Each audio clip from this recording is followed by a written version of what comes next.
আজকের দিনটা আমার ভীষণ ভীষণ লাকি। তোমাদের সাথে অনেক কিছু শেয়ার করছি আমি। আমার অনেক কিছু আজকে উপহার দিয়েছে আমার বর, ঠিক আছে? দেখাচ্ছি। আমার বরকে দিয়েছে এই যে ডায়েরিটা, মেডিসিন কোম্পানি থেকে আমার বর দিয়েছে আমাকে, কারণ উনি কোনো কবিতা টবিতা লিখে না।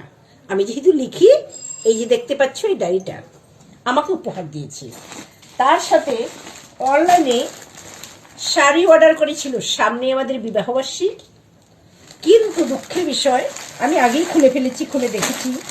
দুঃখের বিষয় হলো এটাই, শাড়িটা যেরকম অর্ডার দিয়েছিল সেরকম আসেনি। তাই ভাবছি রিটার্ন করে দিব, ভালো লাগছে না। একদম কেটকেটে লাল, মানে ভালো কোয়ালিটিটা আসে নাই। যেটা দিয়েছি অন্য দিয়েছে। এই যে শাড়িটা দেখালাম, তার সঙ্গে রয়েছে, এগুলো আমি আগেই খুলে দেখেছি, এই যে একটা ব্লাউজ, এই যে দেখতে পাচ্ছ ব্লাউজ লাল পরি। আমার বরের আবার বউদের প্রিয় রং নাকি লাল, লাল পরবেও লাল পরবো, সেটাই নাকি পছন্দ। বউদের লাল পরলে ভালো মানায়। কেমন হয়েছে জানিও, কিন্তু ব্লাউজটা রেখে দিব। কিন্তু শাড়িটা আমার যেরকম দিয়েছিল সেরকম আসেনি, তাই এটা আমি রিটার্ন পাঠিয়ে দিব, ঠিক আছে? কেমন হয়েছে জানিও। তার সঙ্গে এখনই ডিউটি থেকে এসেছি আমার বর।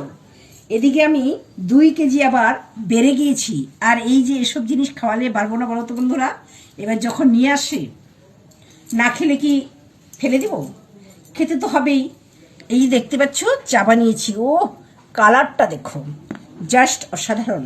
এখন আমাদের চায়ের আড্ডা এই সুন্দর স্বর্ণালী সন্ধ্যায়, একই বন্ধনে জড়ালে গো বন্ধু, আমলকি পিয়ালের কুঞ্জে কিছু মৌমাছি এখনো যে গুঞ্জে, এই সুন্দর স্বর্ণালী সন্ধ্যায়, একই বন্ধনে জড়ালে গো বন্ধু।